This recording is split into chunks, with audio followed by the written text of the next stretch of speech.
gerakan perempuan di Indonesia itu sebenarnya memiliki kepribadian yang sangat khusus dan juga memiliki karakteristik tersendiri daripada gerakan-gerakan perempuan yang ada di dunia barat. Jadi Bapak, saya di isu Sarina memang konsentrasinya kepada feminisme Pancasila karena kami berusaha untuk menghadirkan sebuah sintesis sebenarnya dari gerakan perempuan yang ada di Indonesia sendiri yang sebenarnya kebanyakan mengadopsi ideologi-ideologi yang dari barat, menduplikasinya tanpa kemudian disesuaikan dengan kebutuhan bangsa Indonesia. Kemudian ketika kita merujuk kepada Pancasila itu sendiri, Bung Karno memaknainya tidak hanya sebatas sebagai dasar negara ya, karena terlalu sempit untuk Bung Karno ketika Pancasila hanya menjadi sebuah dasar negara. Pancasila juga bukan hanya sebagai ideologi menurut Bung Karno, tapi lebih dari itu bagaimana Pancasila menjadi jiwa gitu, menjadi jiwa, menjadi fondasi untuk kita bahkan dalam urusan interpersonal manusia dengan manusia itu perlu asas Pancasila diterapkan dalam hubungan bahkan sekecil itu. Apalagi ketika berbicara dasar negara, maka segala keputusan kebijakan mengacunya kepada dasar-dasar Pancasila, termasuk ideologi pun. Ketika kita memperjuangkan perempuan di Indonesia untuk kesetaraan, kita sejatinya nggak boleh memisahkan diri dari nilai-nilai luhur di dalam Pancasila itu sendiri. Kalau kita melihat ke belakang sejenak, Pancasila ini bukan duplikasi antara misalnya komunis, sosialisme, bukan. Tapi bagaimana kemudian adanya penggalian yang ada di dalam bangsa Indonesia itu sendiri, kemudian benturan teori-teori dari barat, adanya komunis, sosialis, liberalis, dan lain sebagainya, kemudian disusun, diformulasikan, diramu oleh para pendiri bangsa kita menjadi sebuah asas itu tadi, menjadi sebuah ideologi. Artinya sudah disesuaikan dengan keadaan masyarakat kita. Maka kemudian Bung Karno mengatakan ketika kita peras Pancasila menjadi Ekasila, prinsipnya gotong royong. Tadi sudah disampaikan Bapak Ibu bahwa gotong royong menjadi nafas prinsip dasar sekali bagi masyarakat Indonesia bahkan sejak zaman kerajaan kuno gitu.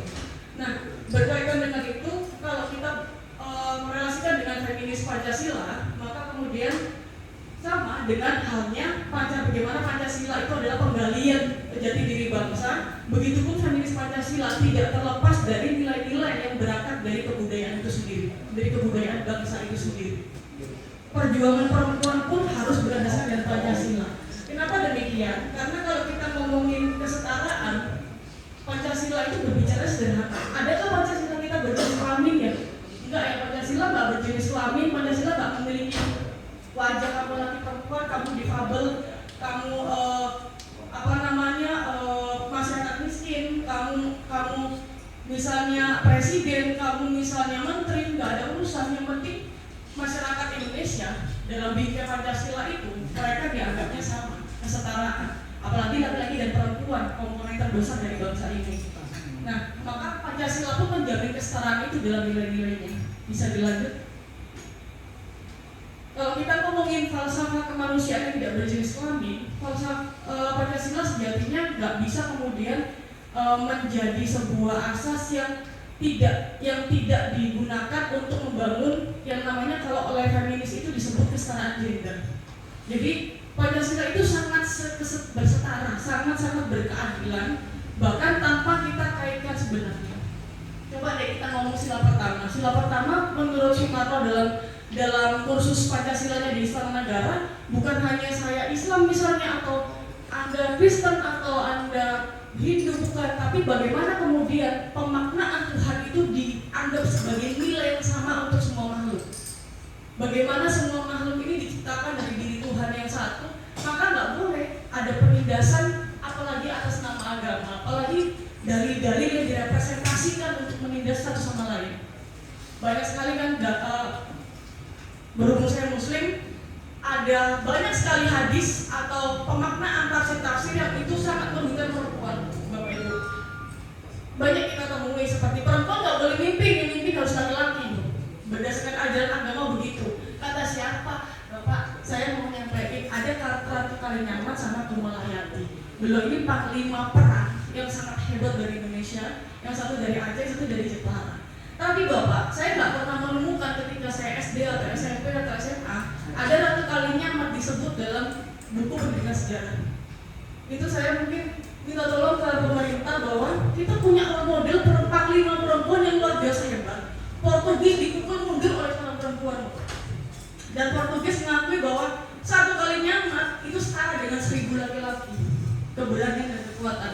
Apakah itu sudah menjadi role model dari pertahanan kita? Mungkin itu masukan dari kami Bapak gitu. Nah kemudian kita kembali ke pasal kedua. Silakan. Kemanusiaan, apakah kemanusiaan itu kemudian memiliki identitas? Apakah kemanusiaan memiliki strata sosial? Bagi Pancasila sebenarnya tidak. Ketika berbicara kemanusiaan, mau gendernya apa, rasnya apa, agamanya apa, mau itu difabel atau bukan, mau dari suku apapun, kemanusiaan nggak pernah ada yang namanya identitas, nggak ada strata sosialnya atas nama kemanusiaan dan juga tidak berjenis kelamin. Itu pun dijamin oleh Pancasila gitu. Ada lucu-lucunya gini, emang Garuda Pancasila ada jenis kelaminnya kan? Enggak ya? Enggak ya Bapak Ibu yang nggak berjenis kelamin dan netral gitu, tanpa gender. Nah, persatuan kemudian. Nah, ini yang kadang bikin memecah belah persatuan kita, salah satunya ideologi yang ketika dari luar kita duplikasi di Indonesia. Misal nih, feminisme di gerakan perempuan ada feminisme liberal dan radikal. Mereka anti sekali dengan perempuan laki-laki. Musuh utamanya laki-laki gitu.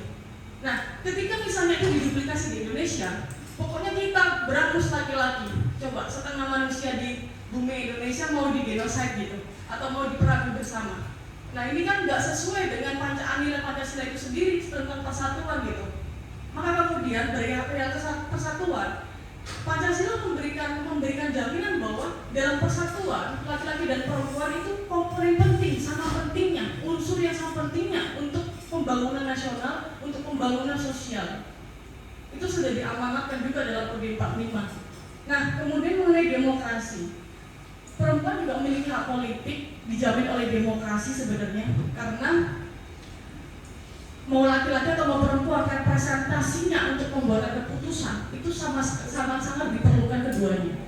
Politik butuh perspektif perempuan sebagai warga negara, itu nggak bisa dinegasikan. Kenapa sih undang-undang kita kebanyakan, izin Bapak, undang-undang kita kebanyakan bias terhadap gender ataupun tidak mengakomodir kelompok rentan atau kurang mengakomodir anak-anak?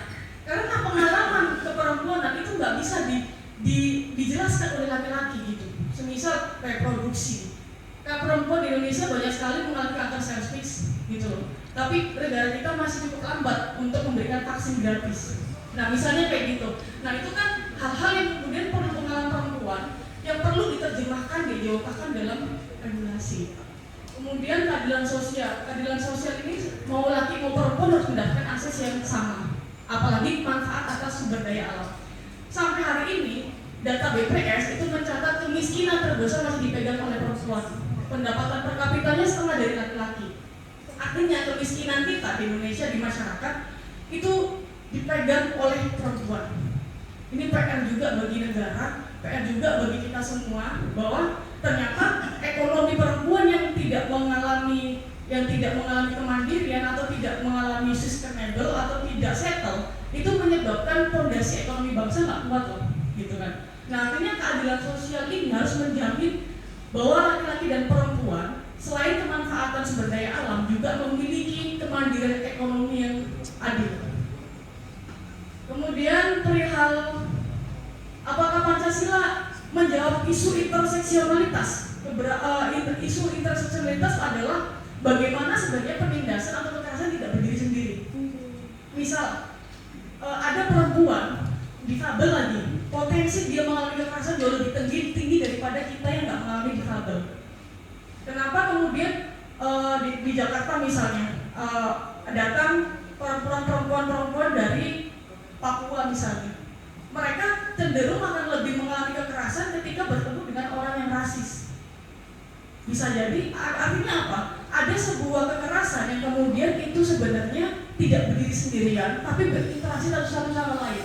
Udah perempuan miskin misalnya, seperti PRT pekerja rumah tangga, sudah perempuan kebanyakan menjadi PRT, bekerja di ruang domestik. Kenapa akhirnya dampaknya apa? Disiksa majikan. 80% PRT itu dianiaya oleh majikannya. Nah itu artinya ada sebuah penindasan yang sangat-sangat berlapis-lapis karena ada interaksi yang memberikan faktor-faktor itu menjadi lebih dominan gitu. Lanjut.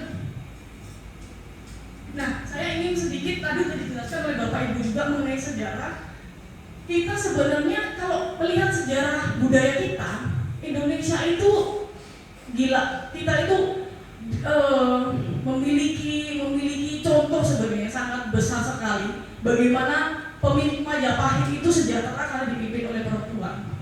Bukan Gajah Mada yang hebat, tapi Gayatri yang kemudian memberikan arahan, memberikan instruksi, memberikan pengaruh terhadap kebijakan-kebijakan di Majapahit. Gajah Mada itu cuma eksekutor gitu.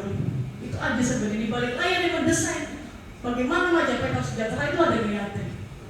Nah kemudian kita sedikit ke budaya deh, ke budaya beberapa daerah. Di Minang sistem matrilineal ataupun sistem keibuan itu masih cukup besar. Tapi kemudian itu berpengaruh mereka terhadap urusan-urusan lokal, urusan-urusan kebudayaan. Dan itu nggak jadi masalah. Tapi di beberapa budaya di kita saat ini, bahkan perempuan nggak bisa untuk menjadi pemangku utama dalam urusan-urusan publik. Itu hari ini. Tapi dulu sebenarnya itu dijamin. Misalnya perempuan Sumba. Di Sumba itu untuk membangun konstruksi rumah ibadah, itu peran perempuan sangat penting. Jadi perempuan dengan spiritualitas itu satu kesatuan yang nggak bisa dinegasikan di Sumba. Tapi hari ini di Sumba ada kawin tangkap yang itu menyiksa puluhan ratusan perempuan, bahkan ribuan perempuan. Itu ada budaya kawin tangkap yang justru